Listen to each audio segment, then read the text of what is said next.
What's going on, everybody? This is dkdynamite, and today we're going to be talking about a crazy report in regards to Modern Warfare 3, some new information from Activision, plus even more. Definitely stay tuned. But before we jump into that, be sure to hit that subscribe button down below, drop a like, and be sure to check out Detonated with a special link down below in this video's description. Detonated is a brand new news outlet that I went ahead and founded to expand on all the coverage you're seeing here on this channel for every game mode inside of Call of Duty. We got new articles going up over on the website and plenty of tweets over on Detonated's Twitter. If you have any feedback in regards to how to make Detonated even better, feel free to drop all that support down below in this video's comment section. But first off, I just want to ask you guys, what color scheme should the new Modern Warfare game be? That's if it's even called Modern Warfare 3 or whatever it's called. If it is Modern Warfare 3 though, do you think they'll really go with a green theme again? I highly doubt it. I mean, I wouldn't be opposed to it, but leave your best bet down below. Is it going to be blue, purple, red? How do you think they're going to end up doing that? I mean, I'm obviously biased towards blue for obvious reasons, but maybe they're going to copy the color scheme a little bit from Detonated or even my bomb and do the color blue, which would be perfect.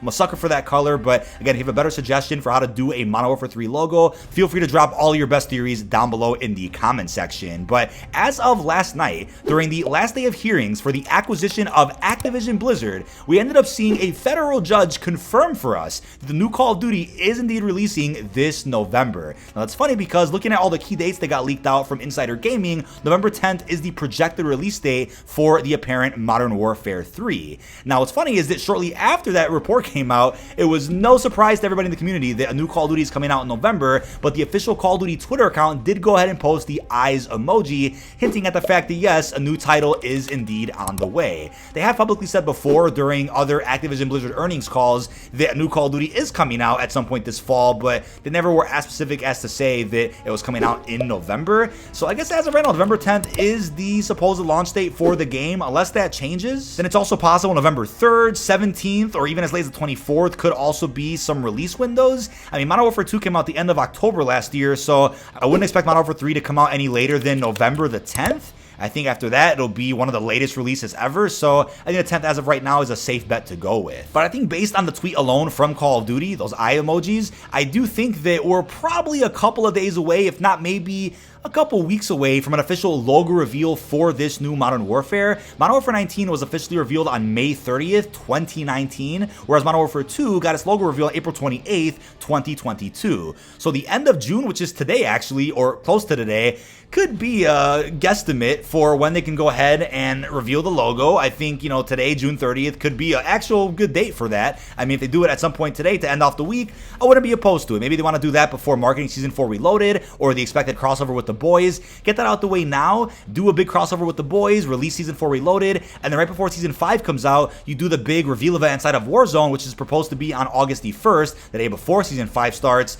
and then from there, you know, you get Season 5, you get some good content with that, and then, you know, following a little bit of that content, getting the spotlight, you get even more reveals, interviews, and trailers for the next Modern Warfare title. Then looking at the key dates again, you get your official open beta for multiplayer and your campaign early access before the official launch of the game a couple of weeks after that. So I think if you follow that schedule, it gives Modern Warfare 2 enough time in the spotlight to pump out some more quality DLC to end off the game cycle with a Season 5, maybe even a Season 6, and then you get a bunch of other key release dates there for the next Modern Warfare title. Now, I honestly think what they're going to do is reveal the title like they did last year for Modern Warfare 2, give us the title, maybe a small blog post detailing what's going on, the fact that Sledgehammer is leading the project, and then you give us a release date for the actual reveal event inside of Warzone, which got leaked out by Insider Gaming as well. If that happens the day before Season 5 comes out, that's a really good way to end Season 4 off on a bit of a bang.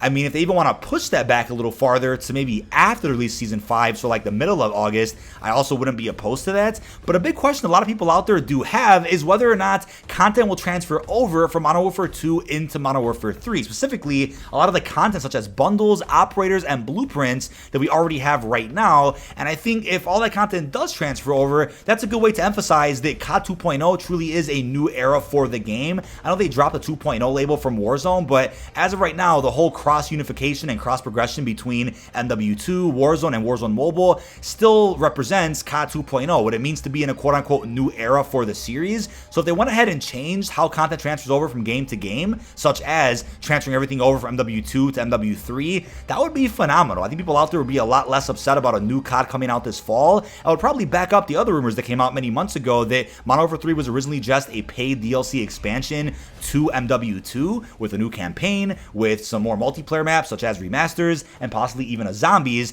The fact that it's turned into its own game, I think is fine if content transfers over the right way and people out there don't feel kind of gypped out on the fact that Modern Warfare 2 could have lasted much longer than 1 year. Now, shall I reiterate for you that it was never confirmed or even hinted by the studios that Modern Warfare 2 is going to get more than 1 year of support. That was a false rumor that came out from various leakers in the community. I know even Jason Schreier over at Bloomberg did entertain that idea, saying that that was originally a plan, but that was never confirmed at all by Activision. So with all that in mind, let's just look at Modern Warfare 2 as a game that's getting 5 or 6 seasons of support, and then Modern Warfare 3 as a very interesting sequel that hopefully just picks up where MW2 left off and has everything at launch that this game is going to be ending with, and then just build upon that to set up 6 more seasons of solid DLC, solid story, and everything else.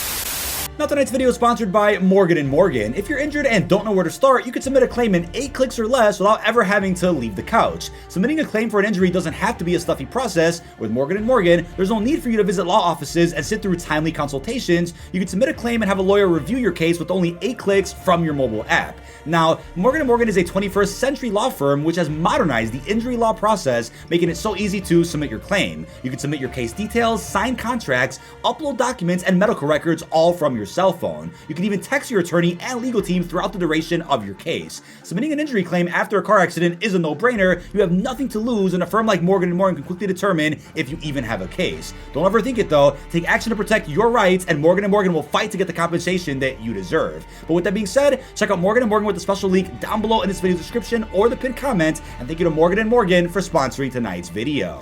Now, if content does transfer over from MW2 to MW3, I do want to remind you guys of this tweet from the Ghost of Cope many months ago, where he went ahead and said Activision is in talks of having COD operate under a tick-tock cycle going forward. Tick equals year 1, new premium titles, significant engine updates, building a story. Tock year 2 equals paid premium DLC content, continuing the story, leading game into the next tick. So the thing is though, this quote-unquote Tock or year 2 MW3 isn't necessarily going to be paid premium DLC content. It is its own game, kind of like how Spider-Man Miles Morales exists as a follow-up to Spider-Man PS4, where you use the same assets, same engine, same layout really, game-wise, but it's still its own separate individual title that costs money.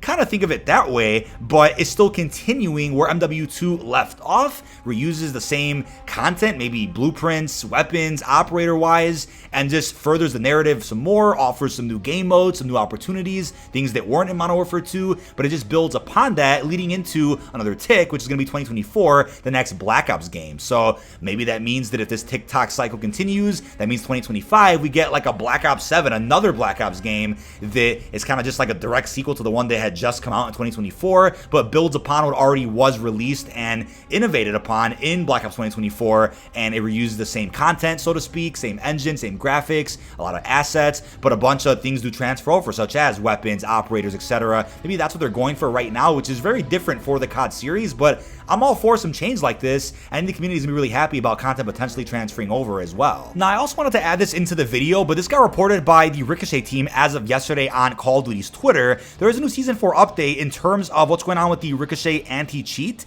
So here's the progress report right here. We have anti-cheat mitigation. So what they went ahead and said is that Team Ricochet remains focused on combating unfair play and ejecting bad actors from the games. One of the ways we accomplish this is by banning accounts we have determined are cheating. However, we have also outlined our use of mitigations, and we wanted to refresh the community on why and how those systems are used. There's a new feature coming out, which is hallucinations. So hallucinations place decoy characters within the game that can only be detected by cheaters that have been specifically flagged by our system. These false characters are undetectable by legitimate players, and they cannot impact legitimate players' aim, progression, end of match stats, or overall gameplay experience, but serve to disorient cheaters in a variety of ways. Hallucinations can be deployed both as a method of mitigation for verified cheaters or in secret as a detection for suspicious players. Now, they also wanted to mention that for those out there that flag other players and spam report them, even though those players weren't cheating, that's also not going to affect check legitimate players, which I think is a hint to those out there that keep saying they're getting shadow banned because of mass reporting and spam reporting. That apparently isn't the case.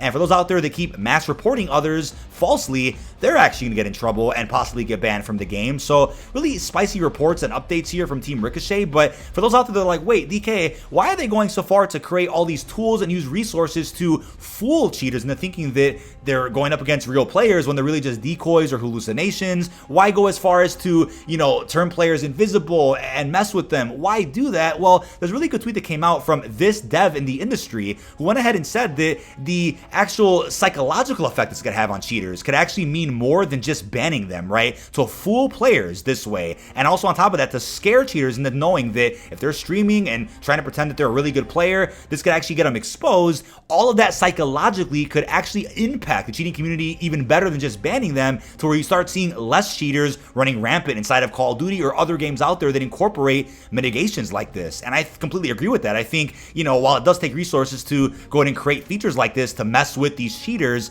it's also a separate team completely that works on this versus the team that makes actual content in the game, such as maps, modes, weapons, roadmaps, trailers. Nothing to do at all, right? Also a separate team that works on bundles than the team that works on the actual content that you play in the game. So I think it's a great idea to psychologically affect these cheaters to hopefully improve the community, because yeah, cheaters get really frustrating, but I'd say it's gotten so much better over the last year and a half than it was back during the Verdansk days, 100%. But that is about it. This has been dkdynamite. Leave our thoughts down below in the comment section. What are your thoughts on the crazy confirmation from a federal judge that Call of Duty 2023 is releasing this November? We kind of already knew that date based on the Insider Gaming article, but to hear a federal judge say it before the game officially gets revealed is kind of funny. Also, your thoughts on Team Ricochet and everything else we discussed. Really hope you've enjoyed, and peace out, everybody.